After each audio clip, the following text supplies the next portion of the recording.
నమస్తే, నేను Yashoda. Welcome to Pallavi TV. ప్రతి ఏడాది ఆశ్వయుజ మాసంలోని శుక్ల పక్షంలో దశమి తిథి నాడు సాయం సంధ్యా కాలంలో విజయం అనే పేరుగల ముహూర్తం సంభవిస్తుందని, అది సకలార్థ సాధకమని శాస్త్ర గ్రంథాలు చెప్తున్నాయి. మంగళకరమైన ఆ సమయంలో సెమి వృక్షాన్ని అంటే జమ్మి చెట్టును పూజిస్తే జీవితంలో అన్ని విజయాలే కలుగుతాయని సంప్రదాయం చెప్తోంది.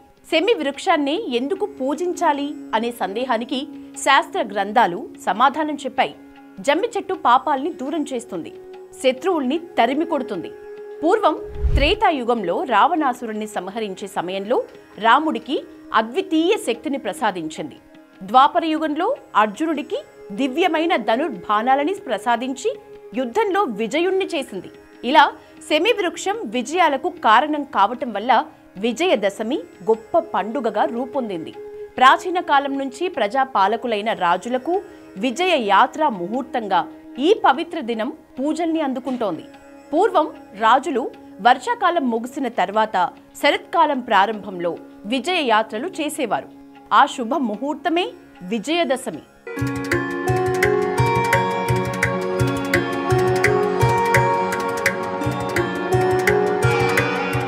ఆశ్వయుజ శుక్ల పాడ్యమి నుంచి నవమి వరకు గల 9 దినాలు శక్తి పూజకు ఎంతో ముఖ్యమైనవి.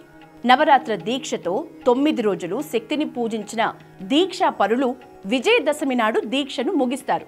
ముగింపు సూచనగా గ్రామం పొలిమేరల్ని దాటి వెళ్లి విజయ సంకేతమైన పాలపిట్టను దర్శించి జమ్మి చెట్టును పూజించటం పరిపాటి.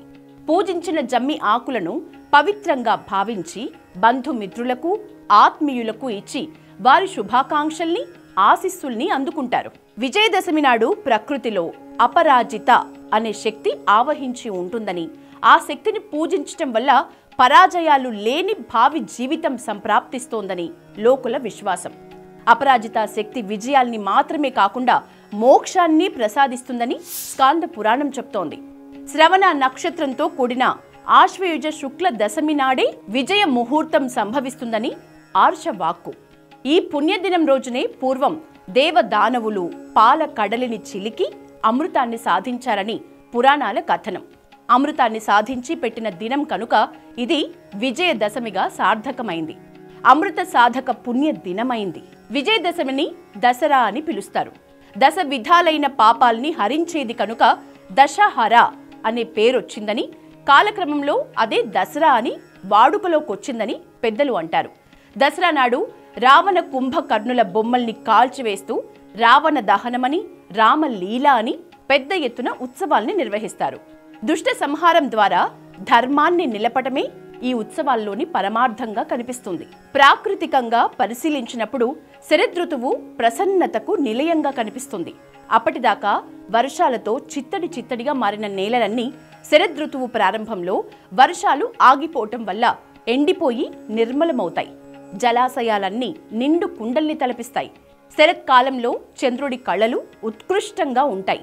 పాడ్యమి నుంచి దినదిన ప్రవర్ధమానంగా పెరిగే ఈ దివ్య కళల్ని చూస్తే మనిషిలో కలిగే ఆనందోత్సాహాలు జీవితంపై ఆశా చంద్రికల్ని వెదజల్లుతాయి. ఈ కారణంతో విజయదశమి మానవాళికి ఆశా దీపమై కనిపిస్తుంది అనటంలో ఎలాంటి సందేహం లేదు.